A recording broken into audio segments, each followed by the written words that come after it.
Bonjour à tous, bienvenue dans un nouvel épisode d'Au micro de l'immobilier. Salut Mathieu. Salut Christian. Aujourd'hui, on va parler d'hypothèque, de préautorisation hypothécaire avec Marie-Hélène Morin, qui est spécialiste hypothécaire pour la Banque nationale. Donc, on vous laisse écouter ça. Bonne écoute. Bonne écoute.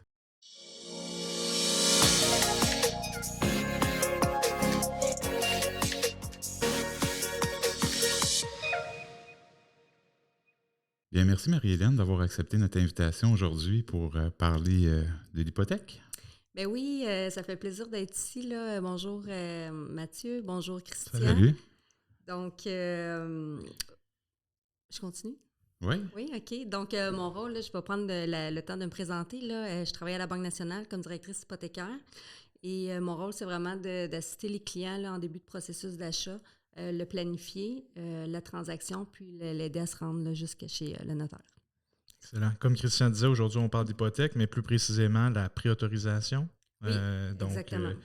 En fait, si tu voulais nous parler du premier avantage de faire affaire avec quelqu'un comme toi, en fait, là, un directeur hypothécaire ou un spécialiste. Bien, en fait, c'est l'avantage principal, c'est vraiment que nous, on est spécialisés en hypothèque. Donc, on connaît vraiment toutes les petites astuces là, par rapport à ça. Donc, on vient limiter les surprises puis les imprévus, là, justement.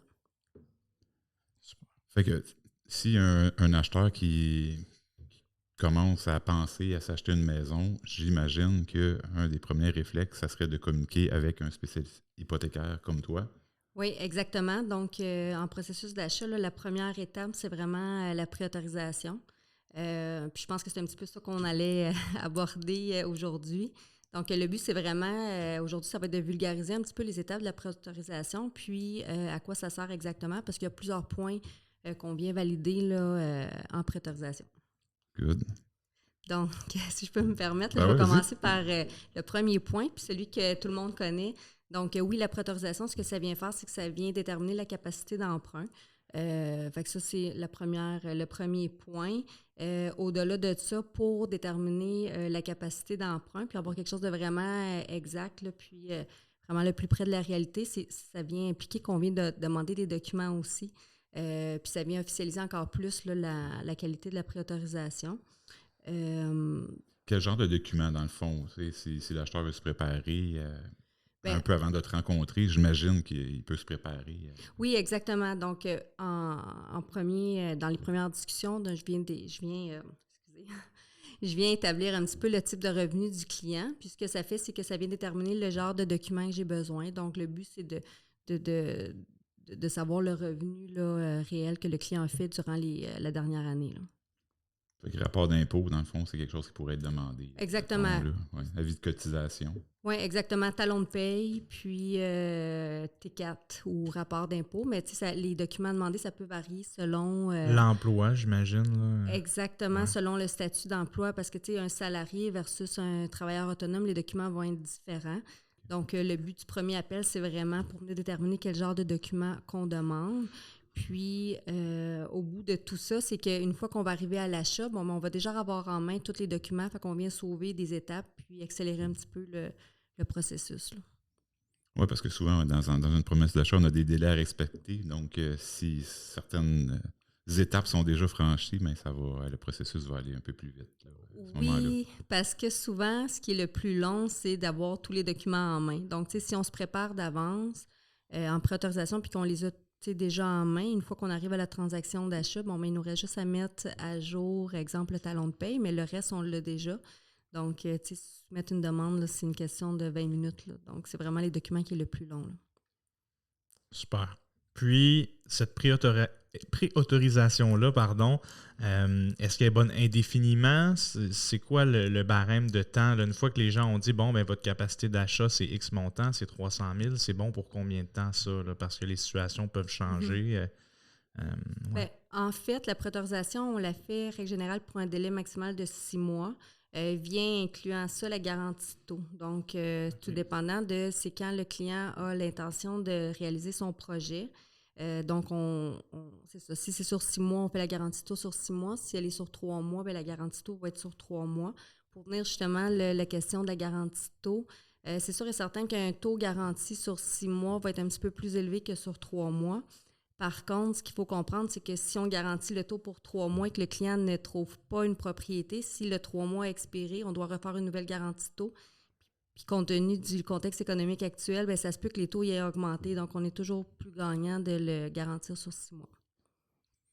Puis, c'est sûr qu'au moment où on enregistre ce podcast, là, les taux d'intérêt sont plus à la hausse qu'à la baisse, mais admettons qu'il y aurait une baisse de taux avant de signer tous les papiers finaux. Est-ce que vous offrez une baisse de taux à ce moment-là ou on garde le taux qui était à la préautorisation? Bien, en fait, la garantie de taux, c'est vraiment, on peut la modifier. Donc, c'est sûr et certain que quand on arrive à l'achat, on réévalue toujours l'option de est-ce que les taux ont baissé depuis qu'on a garanti il y a 6 mois ou il y a 3 mois, peu importe. Puis, si on y va toujours avec ce qui est le plus avantageux pour le client. Là. Donc, si les taux sont plus bas, c'est sûr et certain qu'on va y aller vers un taux plus bas. Là, les dernières années, on voyait que ça faisait qu'augmenter, mais depuis quelques mois, on voit une petite tendance que ça commence à redescendre. Mais on suggère quand même de faire la garantie de taux parce que on est encore dans un contexte qui est incertain. Là. Parfait. Super. Ensuite, je te laisse y aller, Christian. Bien, il y a un autre avantage, je crois, qui est assez important là, de ton travail là, dans l'accompagnement là, du processus avec les acheteurs pour la préautorisation puis le financement. Là. Oui, exactement. Il y a d'autres avantages à la préautorisation. Donc, un troisième avantage qui est qu'en préautorisation, on va toujours avoir accès au bureau de crédit. Le bureau de crédit, en fait, c'est qu'on va vraiment avoir accès au dossier général du client. C'est important de l'avoir parce que on peut avoir certaines petites corrections à faire. Là. Ça peut arriver qu'on sorte le bureau de crédit, puis à ce moment-là, on s'aperçoit qu'il y a un prêt qui n'a pas été effacé du bureau de crédit. C'est sûr qu'en préautorisation, on peut l'enlever, mais quand on arrive en achat, la banque va quand même demander une preuve comme de quoi que le fameux prêt a été vraiment payé. Puis là, bien, ça peut occasionner des délais, du stress inutile. Il faut que le client aille, exemple, au concessionnaire, avoir une lettre comme de quoi que ça a été payé. Puis là, bien, ça peut créer un stress, là, justement, que le client, il veut pas. Donc, en préautorisation, on est capable on va revalider tout le bureau de crédit. On s'assure que ça concorde bien avec aux connaissances du client. Puis là, il peut apporter les corrections.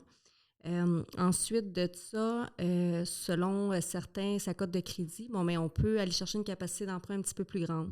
Donc, s'il y a un crédit, je donne un exemple, en bas de 680, mais la capacité d'emprunt va être moins élevée qu'en haut de 680. Puis ça, bien, on est capable de déterminer ça justement avec le client. Comme ça, quand il arrive en achat, bien, on est déjà prêt puis on sait aussi à quoi s'en tenir par rapport à ça. J'imagine aussi que tu peux prévoir si l'acheteur aurait besoin d'un co-emprunteur ou quelqu'un, on achète en couple, où j'ai déjà vu des situations où le conjoint avait eu des difficultés financières, alors lui, on ne pouvait pas nécessairement l'inclure dans la transaction, mais j'imagine que c'est tout ça qui est évalué en même temps là, lorsque tu le rencontres. Là. Oui, exactement. Justement, c'est qu'on a accès au bureau de crédit, on va aller extraire tout ce qu'il y a dans son bureau de crédit. Négatif, oui. Exactement, négatif, mais positif aussi. Le client va nous donner ses actifs parce que qu'est-ce qu'il faut se dire, c'est que une demande de prêt hypothécaire, mais c'est pas noir ou blanc, c'est souvent gris. Donc, il y a vraiment, c'est l'ensemble du dossier qui importe. Puis à ce moment-là, justement, là, en préautorisation, on est capable de délimiter un petit peu s'il y a des imprévus à prévoir. C'est drôle à dire, là, mais oui, des imprévus à prévoir. Puis si on est capable de trouver des solutions. Fait que, à ce moment-là, il y a des solutions qu'on est capable de régler avec vous autres, par exemple. Exemple, on a une condition de vente, on peut en discuter ensemble, puis essayer de trouver la meilleure solution pour le client. Fait qu'il y a un côté humain à ça, dans le sens où c'est pas seulement les chiffres qui vont parler, c'est du cas par cas, dépendamment de la situation, puis de certains facteurs, ça peut changer la situation des gens, là, c'est ce que je comprends. Là. Exactement, c'est vraiment, c'est vraiment du cas par cas. C'est sûr qu'il y a des fois qu'il n'y a pas de possibilité, mais règle générale, c'est du cas par cas, puis on peut toujours trouver un moyen de faire passer un dossier. Donc, c'est de là, justement, que la préautorisation va être vraiment importante parce que quand on tombe sur des petites situations un peu plus complexes, on peut les prévoir, on peut en parler ensemble, puis avec le client, avec son courtier aussi, puis on va trouver une solution. Je peux vous donner des petits exemples d'imprévus. L'exemple que ce qu'on a vu un petit peu dans les dernières années. Là, on a des conditions de vente. Les gens, ils n'ont pas envie d'acheter une maison. De vendre leur maison sans avoir trouvé leur future maison, là, dans le fond. Ouais. Exactement. Puis ça leur crée un stress parce qu'il n'y en avait pas beaucoup de futures Exact. maisons. Ouais. Ben, il y a des fois que c'est possible, justement, de contourner un petit peu cette condition de vente-là sous d'autres... avec d'autres options. Bon, des alternatives. Des fois, c'est pas possible, mais on essaie de toujours trouver une solution là, par rapport à ça. Fait que ça, c'est par rapport aux conditions de vente. On a aussi la possibilité d'ajouter des co-emprunteurs. C'est quand on arrive en achat puis qu'on dit au client, bon, ben on a besoin d'un co-emprunteur, ben c'est un petit peu rapide. Puis des fois, faire le tour de leur proche, ça peut sembler un peu brusque, là. Donc, si on peut le prévoir en préautorisation, on dit, bon, mais OK, vous préautorisez à temps, mais si on ajoute un co-emprunteur, on pourrait peut-être aller à temps. Pouvez-vous peut-être tenter le terrain avec vos proches, voir s'il y a quelqu'un qui voudrait.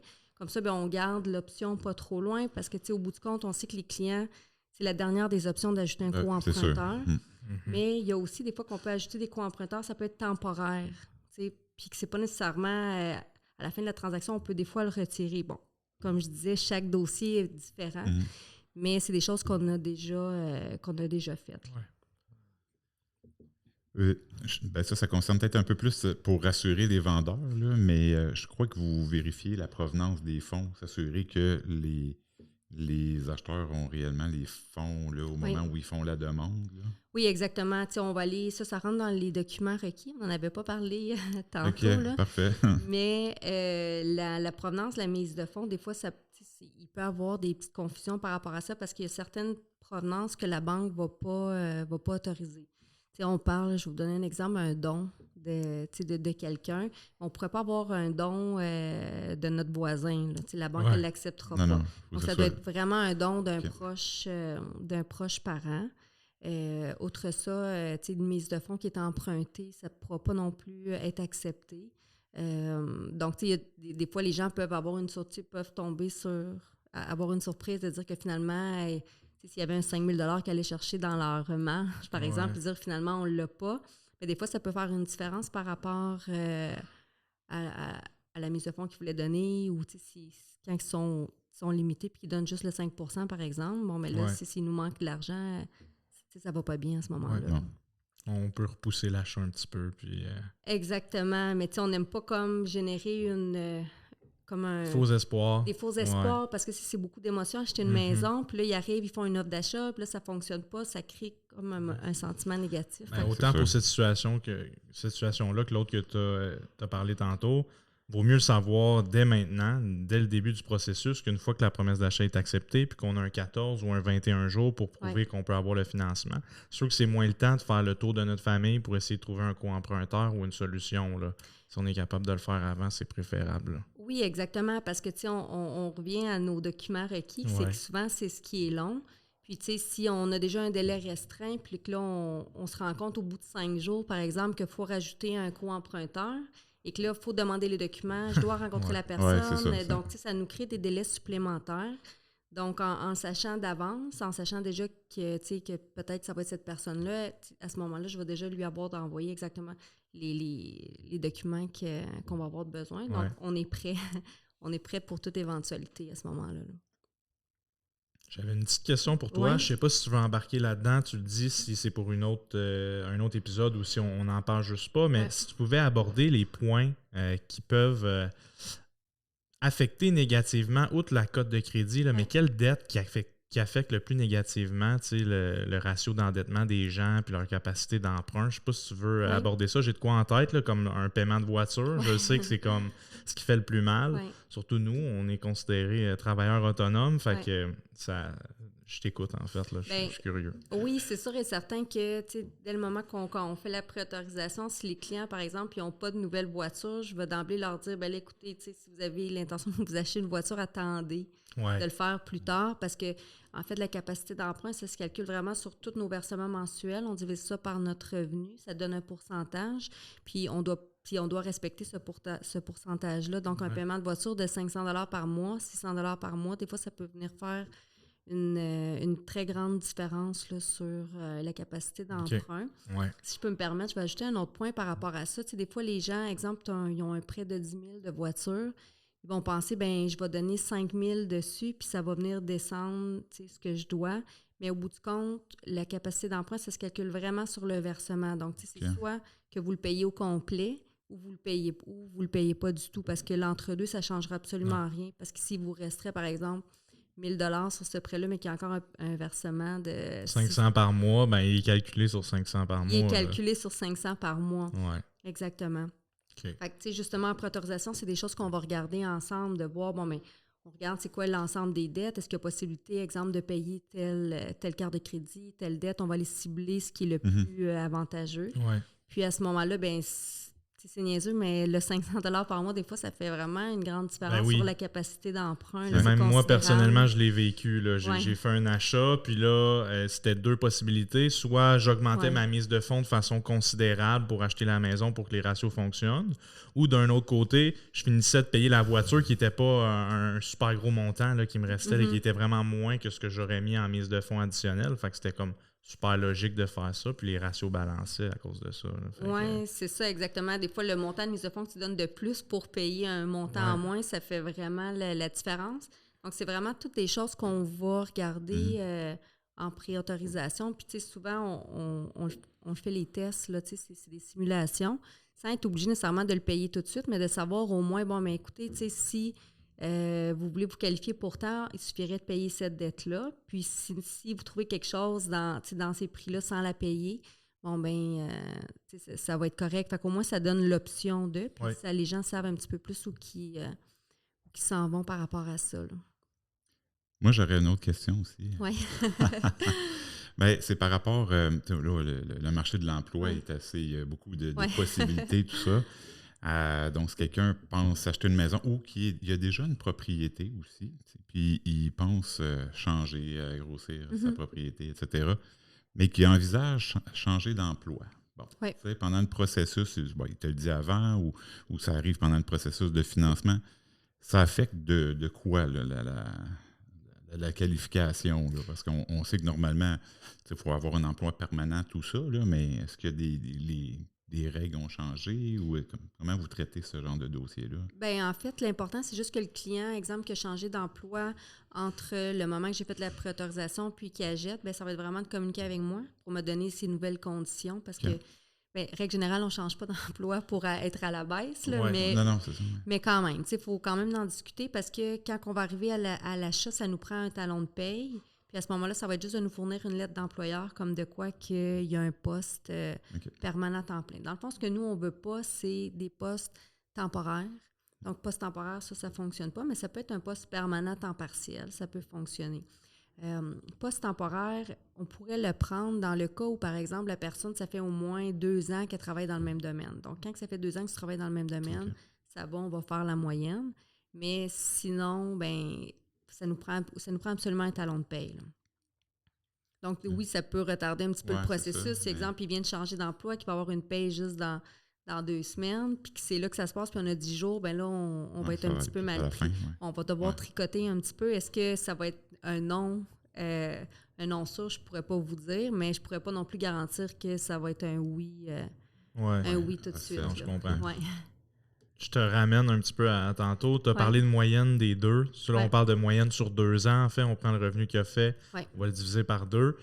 Si tu veux nous parler peut-être, je ne sais pas s'il y a une règle de base de dire qui passe par ce processus-là. Tu sais, je sais qu'il y en a que vous allez simplement regarder, talon de paie, évidemment. Il y a certaines autres personnes que eux, ça va vraiment être moyenne sur 2 ans. Je ne sais pas si tu veux l'aborder peut-être pour expliquer aux gens qui doit passer par ce processus-là là, de moyenne sur 2 ans, là, je ne sais pas si c'est clair. Oui, en fait, on va vraiment y aller avec ce qui est le plus avantageux là, pour chaque client. Dès le moment que les clients ont des bonus annuels, à ce moment-là, on va faire la moyenne des 2 dernières années. Pourquoi? Parce qu'on veut prendre en considération le bonus. Sinon, on doit vraiment y aller sur le revenu fixe. Oui. Donc, tout ce qui est travailleur autonome, est-ce que c'est moyenne 2 ans en permanence? Est-ce qu'à un moment donné, même si tu es travailleur autonome, ça va être seulement la dernière année, dans le fond, que vous allez considérer? Ça marche comment pour ces personnes-là? Les travailleurs autonomes, si on y va vraiment sur les règles de Ouais. base, on ne parlera pas d'exception, Non. là, ça va être vraiment la moyenne des 2 dernières années. Donc, c'est sûr qu'en tant que travailleur autonome, si vous prévoyez acheter une propriété dans l'année qui suit ou à court moyen terme, bon, ben, le but, c'est de s'enlever le moins de dépenses possible parce que... Les revenus soient les plus élevés, là. Oui, parce que nous, on va y aller vraiment avec le revenu net. OK. Mais tu sais, chaque institution va faire son calcul différemment. Là, je ne veux pas m'avancer sur Non, ce que non, les non. autres peuvent faire, Non. mais règle générale, c'est le revenu net, puis on y va la moyenne des 2 dernières années. Exemple, les travailleurs de la construction, ça va être un petit peu ça va être la même chose. On va aussi prendre en considération le chômage s'il est saisonnier. Donc, tu sais, si une année, il fait juste prendre un petit mois de chômage, mais l'autre année d'avant, ça ne sera pas nécessairement considéré comme tel, là. OK. Mais c'est ça, c'est que chaque situation est vraiment propre, mais on va y aller selon ce qui est le plus avantageux pour le client. Super. Moi, j'ai comme pas d'autres questions. C'est sûr qu'on a plein de choses qu'on pourrait parler là, par rapport au financement, mais si on veut s'en tenir simplement c'est ça. Puis on va à la réinviter. préautorisation. Ouais. Là. Puis on va réinviter Marie-Hélène pour d'autres épisodes, mais pour des sujets un petit peu plus précis, comme juste sur les types de financement hypothécaire qu'un acheteur pourrait là, se prémunir. Fait que tu sais, on comprend bien que tu es vraiment là pour simplifier tout le processus, t'accompagne vraiment bien les gens là, dans le fond, jusque chez le notaire. Là, surtout qu'il y a quelque chose, tu es à l'écoute des gens pour... Exactement. Là, on s'arrange pour que ça soit... En fait, le but, c'est que ça soit le plus simple possible pour le client, puis que ça soit une expérience qui est agréable, là, parce qu'on sait que c'est un moment qui est tout le temps stressant, l'achat d'une maison, c'est une grosse transaction, puis c'est normal d'avoir peur des fois que ça ne fonctionne pas, mais règle générale, ça se passe tout le temps bien. Si je peux me permettre un dernier point là, que je n'avais pas parlé, ce qu'il ne faut pas oublier, c'est que la préautorisation, ce n'est pas une approbation officielle au financement. Okay? Donc, quand on est préautorisé, oui, on va valider votre bureau de crédit, oui, on prend en considération vos revenus officiels, mais l'autorisation officielle, c'est toujours sous réserve à une offre d'achat acceptée et sous réserve à la décision du directeur de crédit. Donc, pourquoi? Pourquoi? Parce que, dans le fond, la préautorisation, c'est une photo en date du jour de votre situation, mais ça se peut que dans 4 mois, votre situation change. Donc, la banque, elle ne veut pas s'engager à une autorisation officielle, étant donné que votre situation peut changer dans ce fameux délai de 6 mois-là. Outre ça, mais on a aussi la propriété qui c'est un gros facteur aussi à l'autorisation parce que c'est pas parce qu'on se qualifie, par exemple, pour une propriété pour un financement de 300 000 que la propriété, qu'on achète une propriété, c'est ce que la propriété vaut. Là. Ouais. Donc, il y a toujours aussi ce petit facteur. L'état de la propriété, tout ça peut venir jouer un rôle. L'état de la propriété, bon, les 2 dernières années, il y avait aussi la surenchère. On en a vu beaucoup. Puis, la banque ne suit pas nécessairement la surenchère jusqu'au bout de ce qu'elle s'est déjà rendue. Là. Donc, ils vont s'arrêter aussi à une certaine limite selon ce que l'évaluateur va juger. Juger. Exactement. Puis vous allez regarder aussi souvent le rapport d'inspection, voir s'il y a beaucoup trop de sous à investir. Ben, c'est ça. Vous allez être plus réfractaire. Oui, exactement. La banque, ce qu'elle veut s'assurer, c'est que son gage il soit bon. Exact. Donc, puis qu'il vaut la valeur qu'on achète. Donc, si la propriété, elle a des infiltrations d'eau, des fissures ou peu importe, bon, mais elle pourrait, là, je vous dis ça sous toute réserve de chaque dossier. Ah oui, c'est sûr. Elle pourrait exiger à ce qu'on fasse à faire les travaux pour financer. Ouais. Elle va les financer, les travaux, mais elle peut exiger à ce que la personne elle les fasse. Oui, c'est ça. Vous allez exiger probablement des soumissions là, avant d'émettre l'approbation finale. Oui, exactement. On va exiger des soumissions. Puis ça pourrait être un autre sujet qu'on pouvait parler, là, les achats rénaux. Parce que c'est bien de bien se préparer. Puis compte tenu que, bon, on s'entend que les maisons, il n'y en a pas des tonnes. Non. Des fois, on fait un petit compromis puis on se dit, bon, on va changer, par exemple, la cuisine. Ou fait que ça, on fait des achats rénaux, puis ça fonctionne bien. OK. Bon, bien, super. En fait, merci beaucoup. On te l'a déjà dit, merci d'être venu, mais évidemment, on va te réinviter. Donc, on vous invite, comme on disait dans les derniers épisodes, là, à nous poser des questions. Donc, si vous avez des questions pour Marie-Hélène précisément, là, ça va nous faire plaisir de les acheminer. Puis quand on va faire un prochain épisode, ben, on pourra y répondre. On va mettre les coordonnées de Marie-Hélène dans les notes du podcast aussi. Alors, si vous avez des questions à lui poser, c'est possible de le faire. Ben oui, n'hésitez pas là, qu'il n'y a pas de mauvaises questions, puis on prend le temps de regarder tout ça ensemble. Super. On vous invite à vous abonner évidemment au podcast pour être notifié automatiquement là, dès la sortie des prochains épisodes. À bientôt. À bientôt. Merci. Bye.